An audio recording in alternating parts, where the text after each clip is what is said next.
Eu queria que você nunca tivesse sido minha mãe. Minha filha não sussurrou. Não disse com raiva a portas fechadas.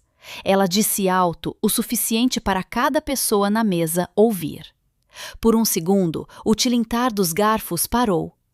As conversas das mesas próximas desapareceram ao fundo. Até o garçom, que carregava uma bandeja de taças de vinho, congelou a meio caminho entre nós e outra mesa. Olhei para Larissa. Ela tinha 36 anos. Usava o vestido verde esmeralda que eu a ajudei a escolher uma semana antes. Ricardo sentou-se ao seu lado com um braço sobre o encosto da cadeira dela, olhando para mim sem dizer uma palavra. Não surpreso, não envergonhado, quase satisfeito. Dobrei meu guardanapo de linho e o coloquei ao lado da minha fatia de bolo de aniversário intocada. Então me levantei. Se é assim que você se sente, eu disse baixinho, então viva como se nunca tivesse tido uma. Ninguém se moveu.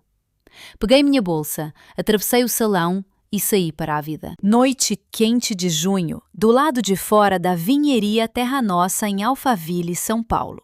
As chaves do SUV Mercedes prateado já estavam na minha mão. Destravei, entrei e fui embora. Menos de 3 minutos depois, meu celular vibrou.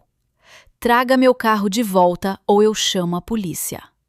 Li a mensagem enquanto estava parada em um semáforo na Avenida Yojiro Takaoka.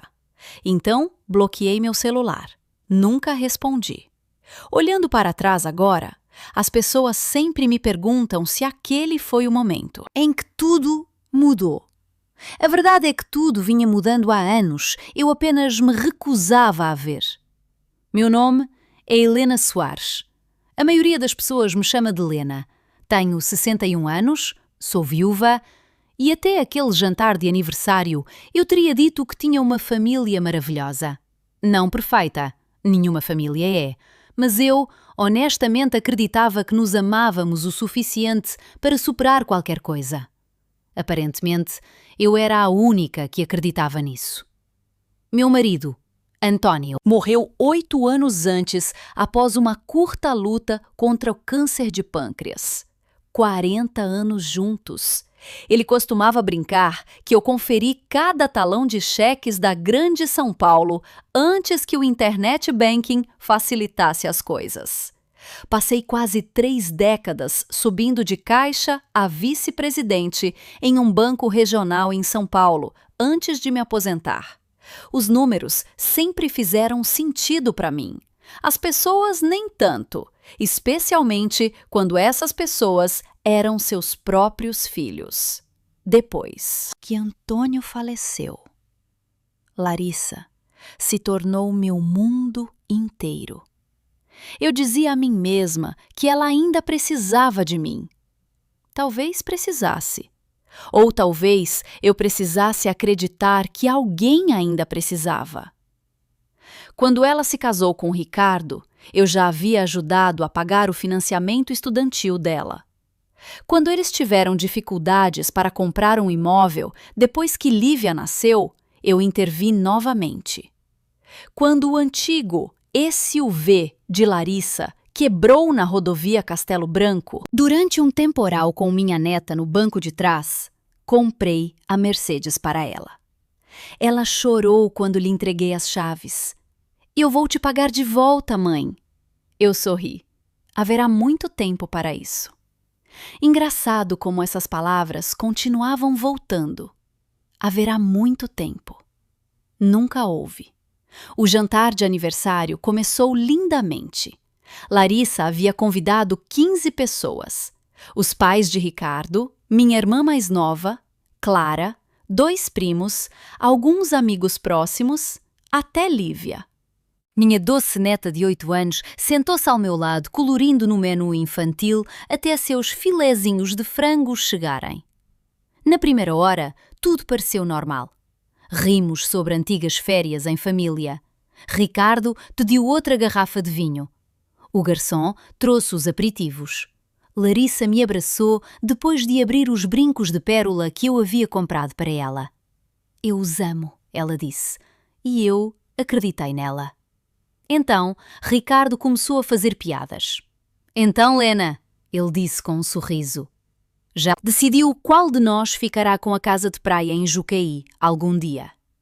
Algumas pessoas riram educadamente. Eu sorri sem responder. Não é realmente uma conversa para o jantar. Ricardo encolheu os ombros dramaticamente. Estou apenas dizendo que o planejamento sucessório evita dores de cabeça para todos. Larissa riu. É verdade. Mudei de assunto. Perguntei a Lívia sobre sua temporada de vôlei. Ela orgulhosamente contou a todos que havia feito seu primeiro saque com ponto. Conversa seguiu em frente. Ou assim eu pensei. 20 minutos depois, Ricardo se inclinou para mim novamente. Sabe, ele disse girando o vinho, se você nos ajudasse a refinanciar agora, provavelmente economizaríamos juros suficientes para finalmente reformar a cozinha. Larissa concordou. Isso tornaria as coisas mais fáceis. Eu já ajudei bastante, eu disse gentilmente. Ricardo sorriu. Você sempre disse que a família ajuda a família. Eu disse. Então, o que é? Mais uma assinatura. Olhei para ele. Não. Não levantei a voz. Simplesmente disse não. Ricardo recostou-se na cadeira. O sorriso desapareceu. Larissa me encarou. O que é que você quer dizer com não? Eu quero dizer exatamente isso. Ela cruzou os braços.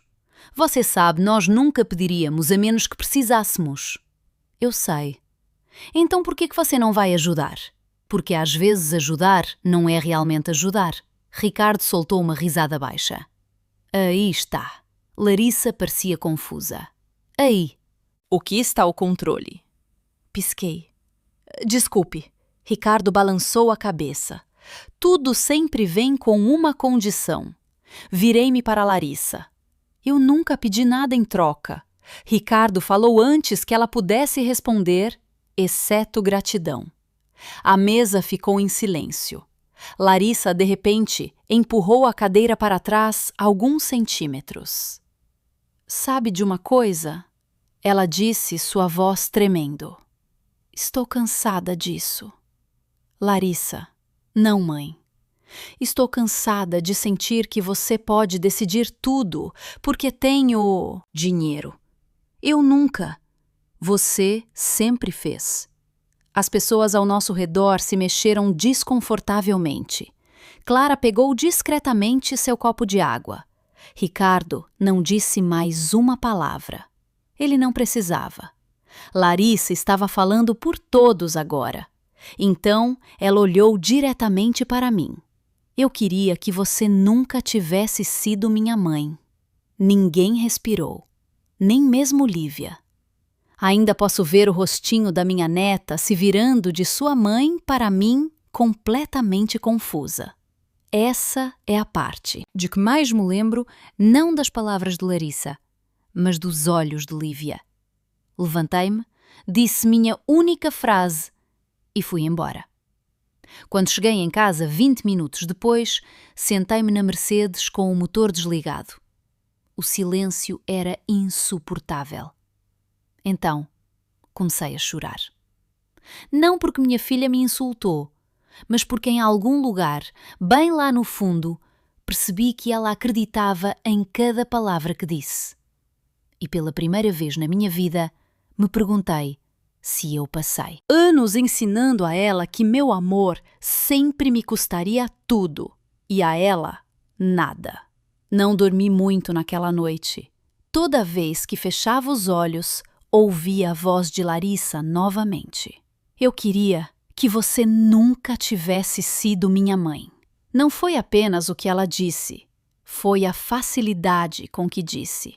Como se aquelas palavras estivessem guardadas dentro dela por muito tempo, esperando uma desculpa para sair. Por volta das 6 da manhã seguinte, meus joelhos me lembraram que eu não tinha mais 20 anos. A dor familiar começou antes mesmo de meus pés tocarem o chão. Meu ortopedista vinha me incentivando a agendar uma cirurgia de prótese de joelho há quase um ano. Eu adiei 3 vezes. Sempre havia um motivo. Larissa precisava de ajuda com a Lívia. Ricardo estava entre empregos. A casa precisava de reparos. Alguém sempre parecia precisar de mim mais do que eu precisava de mim mesma. Fiz café, levei minha xícara para a varanda dos fundos e observei o bairro acordar. Normalmente, aos sábados, Lívia estaria correndo pelo meu quintal antes do almoço. Ela adorava alimentar os pássaros comigo. Naquela manhã, o quintal permaneceu vazio. Verifiquei meu celular. Nada. Nenhum pedido de desculpas, nenhuma explicação. Apenas silêncio. Disse a mim mesma para deixar para lá. Em vez disso, abri o álbum de fotos do meu celular. Lá estava Lívia, aos 6 anos, coberta de farinha depois de tentarmos fazer biscoitos de Natal. Lá estava ela, segurando uma medalha da Feira de Ciências da escola. Depois, uma foto de nós 3 no Zoológico de São Paulo. Larissa estava sorrindo naquela foto, um sorriso de verdade. Olhar para aquelas fotos me fez perguntar onde tínhamos errado. Ou talvez a pergunta melhor fosse: quando? A verdade é que nada disso começou naquele jantar de aniversário. Aconteceu um favor de cada vez. Depois que Antônio morreu, eu me joguei em ajudar Larissa. Isso me fazia sentir útil. Nas primeiras vezes era realmente uma emergência. O financiamento estudantil dela, despesas médicas inesperadas após o nascimento de Lívia, Ricardo sendo demitido por 6 meses, eram coisas com as quais qualquer pai ajudaria se pudesse. Então, as emergências se tornaram hábitos. Uma tarde, cerca de 5 anos antes, Larissa me ligou chorando. Eu não sei o que vamos fazer. O que aconteceu? Estamos com 2 meses de atraso no financiamento do apartamento. Lembro-me de estar sentada em meu escritório, olhando para a tela do computador. Quanto? Quando ela me disse, transferi o dinheiro antes mesmo de desligarmos. Ela me abraçou naquele fim de semana. Nós vamos te pagar de volta. Eu acreditei nela. Meses depois, outro problema surgiu. Depois, outro. Nunca foram coisas extravagantes, sempre algo que parecia razoável. Um telhado com vazamento, um aquecedor quebrado. Lívia precisava de um aparelho. O câmbio da caminhonete do Ricardo quebrou. Cada história fazia sentido por si só. Olhando para trás, foi assim que aconteceu. Não um grande erro, mas centenas de pequenos. A Mercedes foi diferente. Não foi porque Larissa pediu, ela nunca pediu. 3 invernos antes, ela derrapou na rodovia Castelo Branco durante um temporal com chuva torrencial. Ela não se machucou, graças a Deus, mas me ligou tremendo tanto que mal conseguia falar. Lívia estava chorando. Mãe, eu sei, querida, você está bem. Eu não acho que esse UV seja mais seguro. No fim de semana seguinte, a levei à concessionária da Mercedes em São Paulo. Ela discutiu comigo. Mãe, isso é demais. Não é se mantiver minha neta segura. Ela chorou quando lhe entreguei as chaves. Ricardo me abraçou com mais força do que Larissa. Agora eu me perguntava se ele estava me agradecendo ou calculando o que mais poderia conseguir, eventualmente. Na manhã de segunda-feira, recebi uma mensagem. Não de Larissa, mas de Lívia. Eram apenas 6 palavras. Sinto sua falta, vovó. Te amo. Poucos segundos depois, outra mensagem apareceu. Desapareceu quase imediatamente. Alguém a havia cancelado. Meu estômago se contraiu. Teria sido Larissa a tirar o celular? Ou Ricardo? Fiquei olhando para a tela por vários minutos, antes de largar o celular. Aquilo doeu mais do que o jantar de aniversário.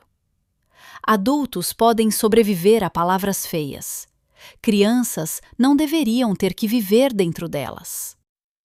Na tarde de quarta-feira, encontrei-me sentada em frente à doutora Sónia Mendes.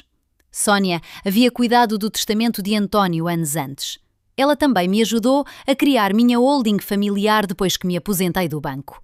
Ela me conhecia o suficiente para saber quando eu estava fingindo ser mais forte do que me sentia. Você andou chorando, ela disse baixinho. Eu dei um sorriso cansado. Não estou escondendo muito bem. Não. Ela deslizou uma caixa de lenços de papel pela mesa. O que aconteceu? Contei tudo a ela. O aniversário, a Mercedes, a mensagem de texto, o silêncio depois. Ela ouviu sem interromper. Quando terminei, ela abriu um grosso arquivo atrás de sua mesa. Quero te mostrar uma coisa. Várias pastas pousaram suavemente na mesa de conferência. Registros de propriedade, documentos de seguro, papéis de fechamento de 8 anos antes. Ela apontou para uma página. Você se lembra de ter comprado a casa de Larissa? Eu assenti. Eles não conseguiram se qualificar para o financiamento depois dos problemas de crédito de Ricardo. Você pagou à vista. Sim, Sônia ajustou os óculos. E você se lembra do meu conselho? Pedaços da conversa voltaram. Larissa estava com 8 meses de gravidez de Lívia. Ela estava exausta, depois de assinar o que pareciam ser 50 documentos diferentes. Sônia havia sugerido colocar a casa dentro da minha holding familiar até que o histórico financeiro de Ricardo estivesse mais distante. Isso protegia a propriedade enquanto dava a Larissa e sua família o uso completo da casa. Na época, todos concordaram, inclusive Larissa. Sônia olhou diretamente para mim. Você nunca prometeu dar a casa a ela. Não, você prometeu que ela sempre teria um lugar para morar. Havia uma diferença, uma que eu havia deixado de ver anos atrás. Sônia cruzou as mãos. Lena, você está me perguntando como punir sua filha. Balancei a cabeça. Imediatamente. Não. Então o que você está perguntando, a resposta surpreendeu até a mim. Acho que estou perguntando como parar de desaparecer. Sônia sorriu tristemente. Essa é uma pergunta muito mais saudável. Pela primeira vez desde o jantar de aniversário, não senti raiva. Senti algo muito mais difícil. Percebi que passei anos protegendo minha filha das consequências de suas escolhas. E ao fazer isso, posso ter ajudado a criar a mulher que acreditava que eu lhe devia. Tudo. Levei a pasta de Sônia para casa e a deixei na mesa da cozinha. Por 2 dias, passei por ela sem abri-la novamente. Toda vez que olhava para aqueles papéis, ouvia a voz de Larissa no restaurante. Eu queria que você nunca tivesse sido minha mãe. Então, ouvi outra voz. Lívia, sinto sua falta, vovó. Aquela pequena mensagem de texto permaneceu no meu celular. Devo tê-la lido umas 50 vezes. Na manhã de sexta-feira, eu ainda não havia assinado nada. Fiz um mingau de aveia que não comi. O café esfriou ao meu lado. Cheguei a pegar o telefone 2 vezes para ligar para a Sônia e dizer a ela para esquecer tudo. Talvez eu estivesse exagerando. Talvez Larissa se acalmasse. Talvez ela ligasse. Talvez nós resolveríamos. Eu ainda estava discutindo comigo mesma quando meu telefone tocou. Era um número desconhecido. Alô? Houve uma longa pausa. Então ouvi um sussurro minúsculo. Vovó, Lívia, só tenho 1 minuto. Meu coração imediatamente começou a bater forte. Querida, você está bem? Sim. Outra pausa. Sinto falta de alimentar os pássaros. Fechei os olhos. Eu também sinto sua falta. Ela baixou ainda mais a voz. A mamãe disse que não vamos mais aí. Engoli em seco. A mamãe te disse porquê? Não. Silêncio. Então ela disse algo que ainda parte meu coração. Ela diz que você é egoísta agora. Não consegui falar. Não porque estivesse com raiva. Porque uma garotinha de 8 anos estava tentando entender briga de adultos da qual ela nunca pediu para fazer parte. Lívia finalmente conseguiu dizer: eu te amo muito. Eu também te amo. Eu sempre vou te amar. Eu sei. Outra voz ecoou em algum lugar ao fundo. Lívia, ela ofegou. Tenho que ir. A linha ficou muda. Fiquei ali, olhando para o meu celular até a tela apagar. Aquele foi o momento em que algo mudou dentro de mim. Não porque Larissa me insultou, não por causa da Mercedes, mas porque percebi que minha neta já estava sendo ensinada uma história sobre mim que não era verdadeira.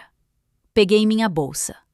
Desta vez, dirigi direto para o escritório de Sônia.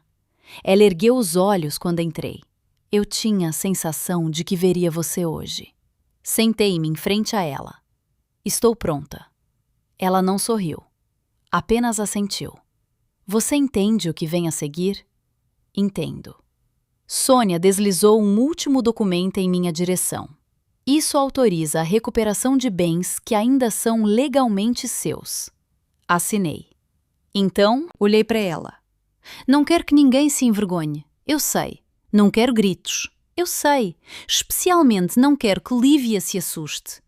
Nós cuidaremos disso, profissionalmente. Ela fechou a pasta. Já agendei uma empresa de mudanças licenciada para segunda-feira de manhã. De repente tudo pareceu real. Segunda-feira chegou mais quente do que o normal. Às 9 horas, eu me encontrava sentada na minha própria garagem, incapaz de parar de verificar a hora. Eu não. Ia à casa de Larissa. Sônia havia desaconselhado. Já haverá emoções suficientes, ela disse. Você não precisa ficar no meio delas. Ainda assim, esperar era quase pior. Às 9 horas e 17 minutos, Sônia mandou uma mensagem. A empresa de mudanças chegou. Às 9 horas e 31 minutos, a polícia foi chamada. Tudo permanece calmo. Soltei um suspiro que nem sabia que estava segurando. Às 9 horas e 46 minutos, meu telefone tocou. Sônia, pode relaxar. Não me sinto muito relaxada. Eu sei. O que aconteceu? A empresa de mudanças começou a carregar os móveis exatamente como planejado. Fechei os olhos. Minha sala de jantar? Sim. O sofá de couro? Sim. O conjunto de quarto que Antônio e eu compramos antes de Larissa se casar? Esse também. Tudo havia sido documentado anos antes. Cada recibo, cada fotografia, cada apólice de seguro. Eu não guardei esses registros porque esperava usá-los contra minha filha. Eu os guardei porque passei 30 anos no setor bancário. Velhos hábitos custam a morrer. Sônia continuou. Ricardo exigiu que a empresa de mudanças parasse. Imagino que não pararam. Eles pediram que ele falasse comigo. Eu quase podia imaginar. Ricardo parado na garagem, tentando encantar a todos, depois tentando intimidá-los quando o charme falhou. E a polícia? Eles revisaram a papelada. O que eles disseram? Sônia riu baixinho. Exatamente o que eu esperava. Ela pigarreou. Isso parece ser uma questão cível. A propriedade dos bens listados foi documentada. Ninguém foi preso. Sem algemas dramáticas, apenas fatos. Às vezes, os fatos são mais duros que a raiva. Por volta do meio-dia, minha vizinha Denise ligou. Espero que não se importe de eu perguntar. Perguntar o quê? Eu estava passando pelo bairro de Larissa depois da minha consulta no dentista. Eu sabia o que ela ia dizer. Eu vi o caminhão de mudança. Todo mundo também viu. Eu quase te liguei. Você acabou de ligar. Ela hesitou. Eu te conheço há 20 anos, Lena. Sim, Você deve ter tido uma razão muito boa. Aquela frase me pegou de surpresa. Ela não me julgou, não perguntou o que eu fiz de errado. Ela presumiu que eu não havia chegado a esse ponto levianamente. Eu disse baixinho. Eu imaginei. Naquela tarde, outra mensagem de Larissa apareceu. Esta era muito mais longa. Como você pôde nos humilhar assim? Lívia estava chorando. Ricardo diz que você enlouqueceu. Se o papai estivesse vivo, ele teria vergonha de você. Li cada palavra. Então olhei para a foto emoldurada de Antônio na estante. Ele estava sorrindo, vara de pescar em uma mão, xícara de café na outra. Eu sabia exatamente o que ele teria dito. Já chega, Lena. Deixei o celular de lado, sem responder. 1 hora depois, Sônia ligou novamente. Encontrei algo que você precisa ver. O que é? Não é sobre os móveis. Sua voz havia mudado mais séria. Vários meses atrás, Ricardo solicitou um empréstimo com garantia de imóvel, usando o endereço de Larissa. Franzi a testa. Então, ele se listou como proprietário. Meu estômago se contraiu. Ele era... Não, o banco negou o pedido porque a propriedade pertence à sua holding. Agarrei a borda da minha cadeira. Pela primeira vez parei de pensar que se tratava simplesmente de uma filha ingrata. Alguém estava tentando tomar o controle de uma propriedade que nunca lhe pertenceu. E, de repente, o jantar de aniversário pareceu muito menos espontâneo do que eu acreditava. Por 2 dias depois que Sônia me contou sobre a tentativa fracassada de empréstimo com garantia de imóvel, não consegui pensar em mais nada.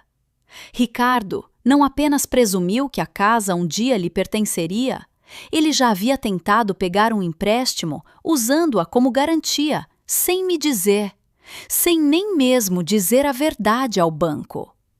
Quanto mais eu repassava cada conversa que tivemos nos últimos anos, mais pequenas coisas começavam a fazer sentido. Seu súbito interesse em minhas contas de aposentadoria, as perguntas sobre meu testamento, as piadas sobre planejar com antecedência. Nenhuma delas havia sido piada. Foram sondagens. Sônia ligou na quinta de manhã. Tenho outra coisa. Suspirei. Estou quase com medo de perguntar. Você se lembra do contrato de comodato que Larissa assinou antes de Lívia nascer? Claro. Enviei uma cópia ao advogado de Ricardo depois que a empresa de mudanças terminou, e ele respondeu. Esperei. Ele solicitou mediação antes de prosseguirmos com a rescisão do direito de ocupar a propriedade. Não fiquei surpresa. Ir a um juiz exporia demais. Ele disse por que Sônia hesitou. Ele alega que Larissa não tinha ideia de que a casa não era legalmente dela. Aquela frase me atingiu mais do que eu esperava, porque eu acreditei nela. Larissa havia assinado pilhas de papéis 8 anos atrás, enquanto estava exausta, inchada e contando os dias até a chegada de Lívia. Ela confiou em mim. Ela confiou em Sônia. Acima de tudo, ela confiou em Ricardo para entender os detalhes financeiros. Talvez ela nunca tenha olhado para outro documento depois daquele dia. Talvez ela honestamente acreditasse que estava morando em uma casa que já lhe pertencia. Pela primeira vez, desde o jantar de aniversário, me perguntei o quanto Ricardo havia escondido dela. No sábado à tarde, minha irmã Clara apareceu com sanduíches de uma padaria que amávamos desde o colégio. Ela colocou o saco no balcão da minha cozinha e olhou ao redor. A casa parece quieta demais. Eu notei. Ela serviu um copo de chá gelado para cada uma de nós, antes de se sentar à minha frente. Você ainda não teve notícias de Larissa? Não diretamente. Entreguei-lhe meu celular. Ela leu a última mensagem de Larissa lentamente. Ricardo diz que você enlouqueceu. Clara franziu a testa.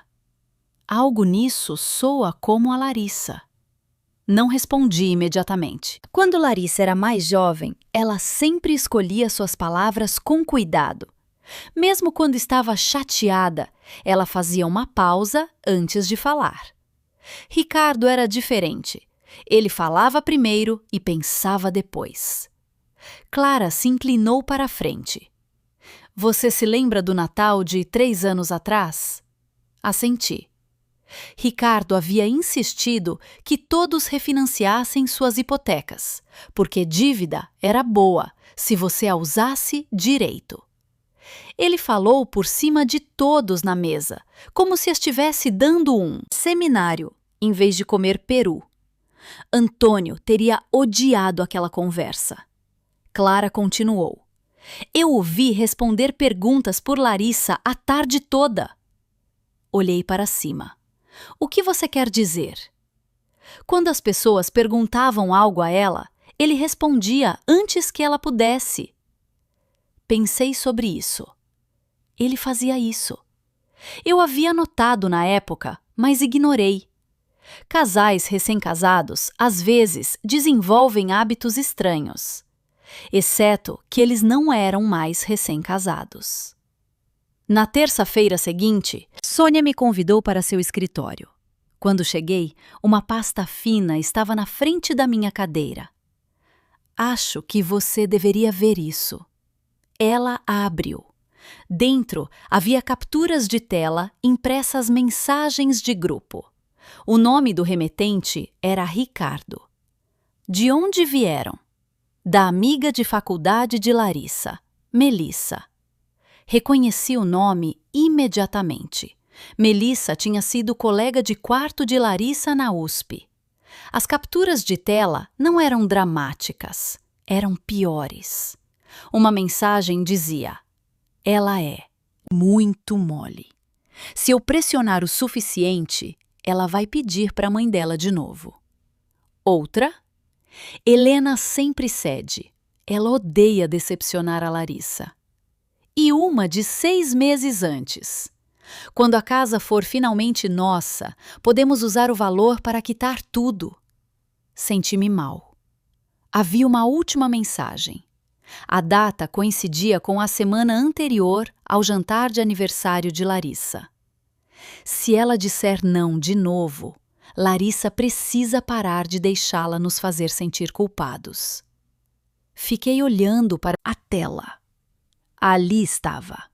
A discussão não havia explodido por acidente. Ricardo estava se preparando para ela. Talvez não cada palavra, talvez não o resultado exato, mas ele estava empurrando Larissa para um confronto. Sônia fechou a pasta discretamente. Eu autentiquei as mensagens com a declaração por escrito de Melissa. Esfreguei minhas têmporas. Eu nem sei como me sentir. Você não precisa decidir hoje. Naquela noite, sentei-me na minha varanda dos fundos, observando o sol desaparecer atrás das árvores. Os pássaros que Lívia amava estavam pulando ao redor do comedouro novamente. Sem pensar, espalhei um pouco de semente extra. Velhos hábitos. Sorri apesar de mim mesma. Então, meu celular vibrou. Larissa. Por um longo segundo, não consegui atender. Finalmente peguei. Alô? Silêncio, depois uma voz trêmula. Mãe, eu não a ouvia chorar desde o funeral de Antônio. Acabei de descobrir, ela sussurrou. Fechei os olhos. O que você descobriu? Ricardo nunca me contou sobre o empréstimo. Não disse nada. Ele disse que o banco cometeu um erro. Não foi um erro, eu sei. Ela começou a chorar mais forte. Encontrei a carta de negação na mesa dele. Houve outra longa pausa e ela lutou para dizer as palavras. Ele abriu um cartão de crédito em seu próprio nome e usou para pagar dívidas de jogo. Isso me pegou completamente de surpresa. Jogo? Eu não sabia. Ela parecia completamente exausta. Eu juro para você, mãe, eu não sabia. Pela primeira vez desde aquele terrível jantar de aniversário, ouvi algo que não esperava. Não raiva, não sentimento de direito, apenas confusão. O tipo que vem quando a vida em que você acreditava começa a desmoronar um pedaço de cada vez. Eu queria dizer a ela que tudo ficaria bem. Queria ir até a casa dela, abraçá-la e fingir que nada disso havia acontecido. Em vez disso, lembrei-me do que Sônia havia dito. Às vezes, proteger alguém das consequências apenas adia dor. Então, falei o mais gentilmente que pude. Larissa, sim, eu te amo. Ela desabou soluçando. Mas desta vez não posso consertar isso para você. Ela não discutiu, não desligou, apenas chorou baixinho enquanto nenhuma de nós sabia como seria o futuro. Quando finalmente encerramos a ligação, percebi algo importante. Pela primeira vez em anos, Ricardo não estava mais falando por minha filha. A mediação foi agendada para a quarta-feira seguinte. Sônia me avisou, não seria nada como os dramas de tribunal que as pessoas assistiam na televisão. Sem juiz, disse ela enquanto entrávamos na sala de conferências. Nada de audiência pública, apenas ambos os lados, seus advogados e um mediador neutro. Isso me pareceu bom. Eu não estava procurando um espetáculo, só queria que a verdade parasse de se esconder. A sala de conferências tinha vista para o centro de São Paulo.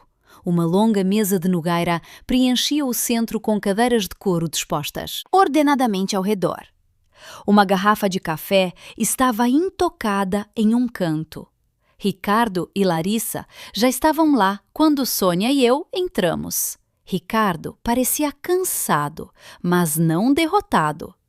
Seu terno azul marinho, caro, estava perfeitamente passado. E ele ainda usava o sorriso confiante que eu vira tantas vezes antes. Larissa parecia não ter dormido há dias. Seus olhos estavam inchados. Ela não olhou para mim. O mediador, um advogado de cabelos grisalhos chamado Carlos, cumprimentou a todos, educadamente, antes de explicar as regras. Hoje não se trata de punição, disse ele. Trata-se de resolver as questões legais antes que se tornem um processo judicial. Assenti. Ricardo recostou-se confortavelmente. Desde que todos sejam razoáveis. Sônia não respondeu. Ela simplesmente abriu 2 pastas grossas e as colocou sobre a mesa. Reconheci-as imediatamente. Uma continha os documentos da holding. A outra continha todo o resto. Anos de recibos, registros de seguro, transferências bancárias, inventários de propriedade, fotografias. Cada pedaço de papel que eu guardei, simplesmente porque passei a maior parte da minha carreira acreditando que a documentação importava. Hoje importava. Carlos convidou o advogado de Ricardo a começar. Um homem mais jovem, chamado Eric, sorriu educadamente. Meus clientes acreditam que houve um mal-entendido sobre a propriedade da residência. Sônia deslizou um documento pela mesa. Não houve. Carlos o examinou cuidadosamente. O contrato da holding, executado 8 anos antes, registrado no cartório, perfeitamente válido. Ricardo pigarreou. Larissa mora lá há quase 1 década. Sônia assentiu. Sim, nós a mantivemos. Sim, nós a tratamos como nosso lar também. Sim. Ricardo abriu as mãos. Então, como ela pode perdê-la de repente? A resposta de Sônia foi calma. Posse e propriedade não são a mesma coisa. O silêncio se instalou na sala. Carlos virou outra página. Depois, outra. Ninguém falou. Finalmente ele olhou para Ricardo. Este acordo é muito claro. Ricardo se mexeu na cadeira pela primeira vez. Sua confiança diminuiu um pouco. Ele tentou outra abordagem. Tudo bem. Ele pigarreou e apontou para mim. Mas ela prometeu a casa para Larissa. Olhei diretamente para ele. Eu prometi à minha filha que ela sempre teria um lugar seguro para criar Lívia. Fiz uma pausa. Nunca prometi a ninguém propriedade sem responsabilidade. Larissa finalmente levantou os olhos apenas por um segundo. Depois voltou a olhar para baixo. Sônia abriu a segunda pasta. A outra questão. Ela colocou vários documentos na frente de Carlos. A tentativa de empréstimo com garantia de imóvel. Ricardo falou imediatamente. Isso foi exploratório. Sônia o ignorou. O pedido identifica o Sr. Ricardo como o proprietário do imóvel. Carlos comparou o pedido com os registros da holding. Eles não batem. Não, respondeu Sônia. Não batem. O advogado de Ricardo se inclinou para ele e sussurrou algo. A mandíbula de Ricardo se contraiu. Então, Sônia colocou outra pilha de papéis na mesa, as mensagens de texto impressas, a declaração juramentada de Melissa. Carlos leu em silêncio por vários minutos. Ninguém o interrompeu. A sala parecia impossivelmente silenciosa. Finalmente, ele olhou para Ricardo. Você escreveu essas mensagens? Ricardo não respondeu. Seu advogado colocou discretamente a mão em seu braço. Você não precisa responder. Carlos assentiu. Entendido. Mas o silêncio dizia o suficiente. Sônia virou uma última página. As mensagens descrevem um plano para pressionar a senhora Soares a transferir a propriedade. Ricardo finalmente explodiu. Ah, qual é? Sua cadeira raspou ruidosamente no chão quando ele se levantou. Todo mundo pede ajuda à família. Isso não foi ajuda. Sônia respondeu uniformemente. Foi manipulação. Ricardo apontou para mim. Ela controlou Larissa por anos. Antes que eu pudesse responder, outra pessoa o fez. Não. Todas as cabeças se viraram. Larissa estava de pé. Suas mãos tremiam, mas sua voz não. Não, ela repetiu. Ricardo olhou para ela. Larissa, você me disse que a mamãe estava escondendo coisas. Eu estava nos protegendo. Você me disse que a casa já era praticamente nossa. Deveria ter sido. Você me disse que ela só disse não porque queria que a gente implorasse. Ricardo deu um passo em direção a ela. Não faça isso. Ela deu um passo para trás. Eu encontrei os papéis do empréstimo. Ele congelou. Eu encontrei os extratos de apostas. Ninguém se moveu. Larissa pegou um pequeno envelope em sua bolsa e o colocou sobre a mesa. Eu também encontrei isso. O rosto de Ricardo perdeu a pouca cor que restava. Carlos abriu o envelope. Dentro havia vários extratos do clube de jogadores de cassino, milhares de reais. Visitas repetidas ao longo de muitos meses. A sala ficou tão silenciosa que eu podia ouvir o zumbido do ar-condicionado. Ricardo olhou ao redor desesperadamente. Vocês não entendem! Larissa balançou a cabeça. Não. Uma lágrima escorreu por sua bochecha. Eu finalmente entendo. Ela se virou para mim. Pela primeira vez desde o meu jantar de aniversário, ela me olhou nos olhos sem raiva. Sinto muito, mãe. Senti todas as emoções que carregava há semanas surgirem de uma vez. Alívio, desgosto, amor, luto. Eu queria ir até lá e abraçá-la. Em vez disso, fiquei onde estava. Porque este momento não era sobre resgatá-la, era sobre deixá-la se sustentar por conta própria. Carlos fechou o arquivo. Acredito que a mediação de hoje respondeu às questões legais centrais. O advogado de Ricardo se inclinou discretamente. Devemos discutir um acordo. Ricardo olhou pela sala uma última vez. Ninguém estava mais ao seu lado. Nem seu advogado, nem Larissa, nem mesmo a história que ele passou anos construindo. Enquanto Sônia juntava nossos documentos, ela se inclinou para mim e falou baixo o suficiente para que apenas eu pudesse ouvir. Você fez a coisa mais difícil que um pai pode fazer. Olhei pela janela da sala de conferências para a tarde ensolarada de São Paulo. O que foi? Ela sorriu gentilmente. Você finalmente parou de confundir amor com rendição. Pela primeira vez em semanas, acreditei que minha família ainda tinha uma chance. Só não seria a família que Ricardo tentou criar. Levou quase 11 meses para que Larissa e eu nos sentássemos uma de frente para a outra novamente. Não em um escritório de advocacia, não em uma mesa de mediação, apenas em um café tranquilo no centro de Moema, onde tomávamos café da manhã anos antes de Lívia nascer. Cheguei cedo, velho hábito. Pedi um café e observei as pessoas passarem apressadas pelas janelas. Quando o sino acima da porta da frente tocou, olhei para cima. Larissa estava lá, segurando sua bolsa com as duas mãos. Ela parecia mais magra, não doente, apenas mais leve de alguma forma, como alguém que carregou um fardo pesado por muito tempo e finalmente o largou. Ela se aproximou lentamente. Oi, mãe. Oi, querida. Nenhuma de nós sabia se devia se abraçar.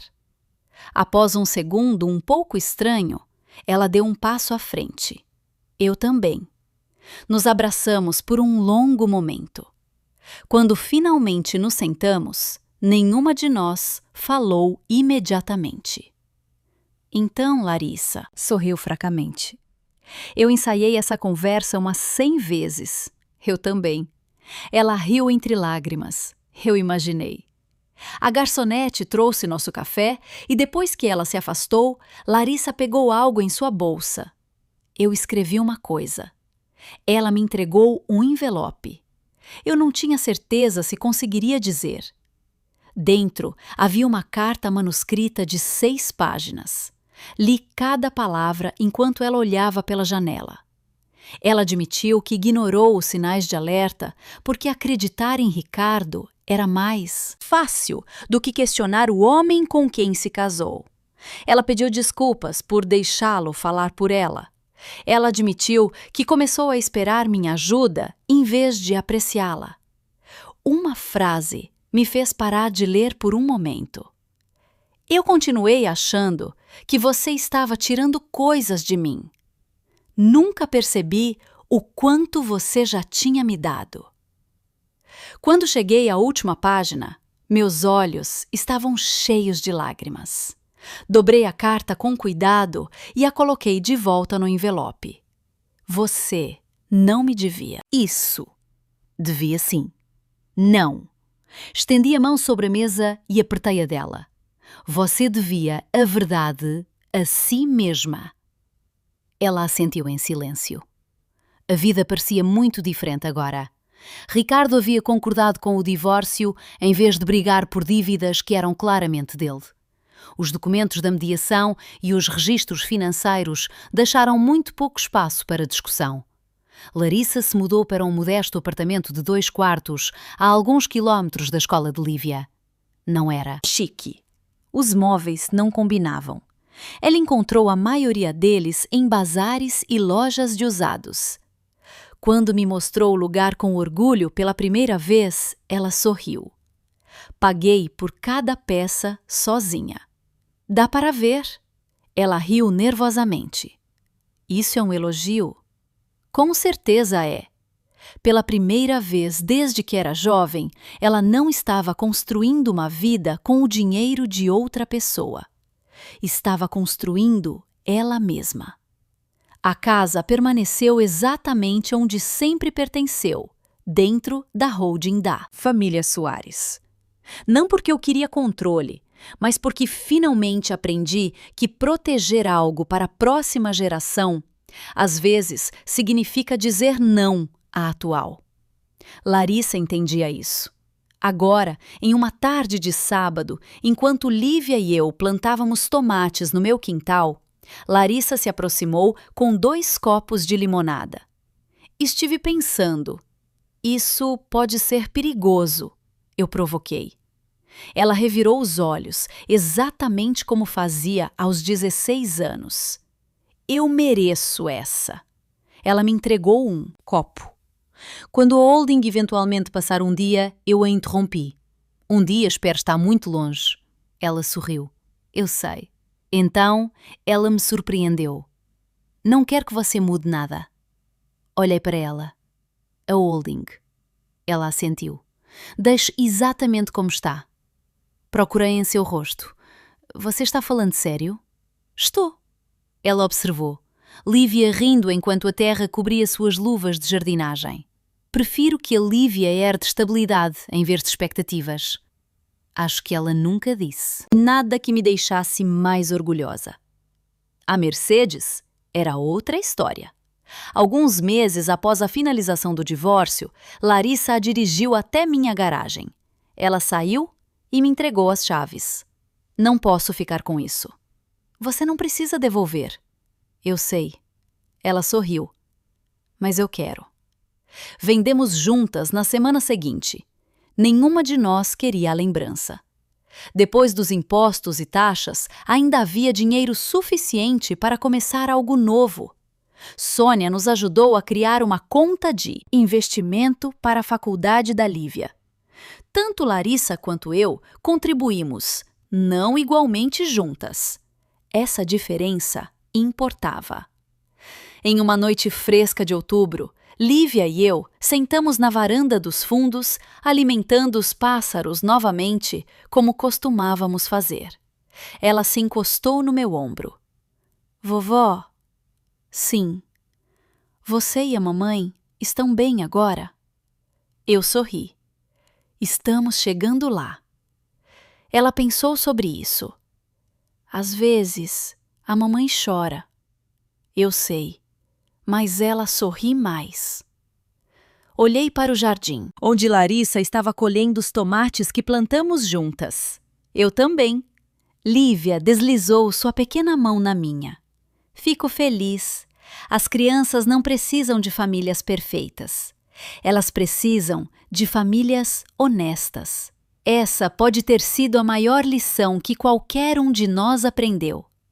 Olhando para trás, as pessoas ainda perguntam se me arrependo de ter me levantado daquela mesa de aniversário. Eu sempre dou a mesma resposta. Arrependo-me de ter esperado tanto. O amor não se mede pelo quanto você está disposto a dar. Às vezes, ele é medido pela coragem de finalmente traçar um limite saudável e confiar que as pessoas que você ama crescerão por causa disso. Se esta história fictícia te lembrou de alguém que teve que escolher entre manter a paz e proteger seu autorrespeito, eu adoraria ouvir seus pensamentos nos comentários. E se você gosta de dramas familiares realistas com finais esperançosos, obrigado por ler e acompanhar.